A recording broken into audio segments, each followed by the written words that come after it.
ఇంతకుముందు మాజీ ఎమ్మెల్యేలు ఎంపీలు అదేవిధంగా ప్రజాప్రతినిధులు పార్టీలకు అతీతంగా చూసిపోతారు. బీజేపీ వాళ్ళు వస్తారు, కాంగ్రెస్ వాళ్ళు వస్తారు, టీఆర్ఎస్ వాళ్ళు వస్తారు. మేము ఒకటే భారతీయ జనతా పార్టీని ఈ కేంద్ర ప్రభుత్వం ఒకటే కోరుకుంటాం. వాళ్ళు గన్నులు పక్కన పెట్టి శాంతి చర్చలకు వస్తామంటున్నారు.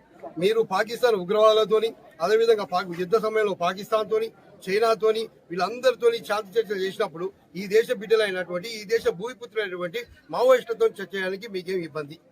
అత్యంత బాధాకరమైన విషయం, మీ చేసినటువంటి కగారు వల్ల సైనికులు చచ్చిపోయినా ఏడ్చేది మనమే. అదేవిధంగా మావోయిస్టులు అదైనా కూడా బాధపడేటటువంటి ఈ దేశ బిడ్డలు ఈ దేశ పౌరులే కదా. మీకు ఏం బాధ కలిగిందని, ఎక్కడ నష్టపోతున్నారని మావోయిస్టులతో చర్చలు చేస్తే మావోయిస్టులు ఎందుకు అయ్యారు? 1947 స్వతంత్రం వస్తే 80వ దశకంలో నక్సలైట్లుగా మారడానికి ఈ దేశంలో ఉన్న భూస్వామ్య వ్యవస్థ కారణం కాదా? ఈ దేశంలో ఉన్న భూస్వామ్య ఫ్యూడలిస్టులు కారణం కాదా? వాళ్ళు ఎందుకు నక్సల్స్ గా మారి ఎందుకు పోరాటం చేస్తారు? వాళ్ళ యొక్క డిమాండ్ ఏంటి, వాళ్ళ యొక్క సమస్యలు ఏంటి? నక్సలైట్ ఏ సమస్య మీద అయితే పోరాటం చేస్తారో ఆ సమస్యను అంతం చేస్తే నక్సలైట్లో ఉండరు కదా. నక్సలైట్ ప్రజాస్వామ్యంలోకి వస్తారు కదా. వస్తున్నారు, ఆల్రెడీ ఆశలు లాంటి వాళ్ళు వచ్చారు, ప్రజాస్వామ్యయుతంగా పార్టీలు పెట్టి కొట్లాడతామంటారు. మిగతా వాళ్ళని కూడా ఆహ్వానించండి. సమయం అంటే సమయం ఇవ్వకుండా ఉంటారా పోతారా చూసుకుందాం అనేది అత్యంత దుర్మార్గమైన విషయం. ఈ భారతదేశంలో ప్రతి ఒక్కరు ప్రశ్నిస్తాడు. భారతదేశం ఏర్పడ్డదే ప్రశ్నతోని, ఈ తెలంగాణలో కూడా ప్రశ్నతోనే, తెలంగాణ ఉద్యమంలో కూడా ప్రశ్నించడం జరిగింది.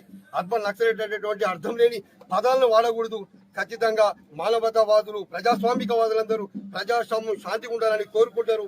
ప్రజాస్వామ్యంలో శాంతియుతంగా ఉండాలని, ఈ యొక్క భారతదేశం సుభిక్షంగా వర్ధిల్లాలంటే మిగతా నక్సలైట్లను కూడా చర్చలకు ఆహ్వానించండి. వాళ్ళు నిరాయుధులుగా వచ్చినప్పుడు చర్చలకు ఆహ్వానించి అసలు నక్సలిజమే లేకుండా చేయండి. మీరు తాడిత పీడిత వర్గాల కోసం, బడుగు బలహీన వర్గాల కోసం, బీద బికి కోసం, నిరుద్యోగం కోసం, అడవి బిడ్డల యొక్క హక్కుల కోసం, భూమి కోసం, అదేవిధంగా పోడు భూముల కోసం అడవిని ధ్వంసం చేస్తుంటే, కార్పొరేట్ సంస్థలు కట్టబెడతా ఉంటే ప్రశ్నిస్తున్నందుకే ఈ రోజు మీరు కగారనేటువంటి తీసుకొని ఈ రోజు ఆదాని అంబానీలకు అంటగట్టడం కోసం మీరు తీసుకునే నిర్ణయం అని ఈ దేశంలో ప్రస్ఫుటం అయింది. కగార విషయం, ఆరావళి పర్వతాల విషయంలో మీరు వెనకకు తగ్గిరు. ప్రజా ఉద్యమాలు వచ్చినాయి, వేలాది మంది ప్రజలు ప్రజాస్వామ్యంలోకి వచ్చి పోరాటం చేస్తుండ్రు. వాళ్ళందరూ అర్బన్ నక్సలైట్ అని మీరు వెనక దగ్గర కాదు కదా. ప్రజల యొక్క డిమాండ్లని ప్రభుత్వాలు ఏవైనా నిర్ణయాలు తీసుకుంటాయి, అది ప్రజల నుంచి విపరీతమైన తీవ్రత వచ్చినప్పుడు వెనకకు తగ్గి ఈ యొక్క ప్రజా శ్రేయస్ కోసం పనిచేయటువంటి అవసరం ఉంది.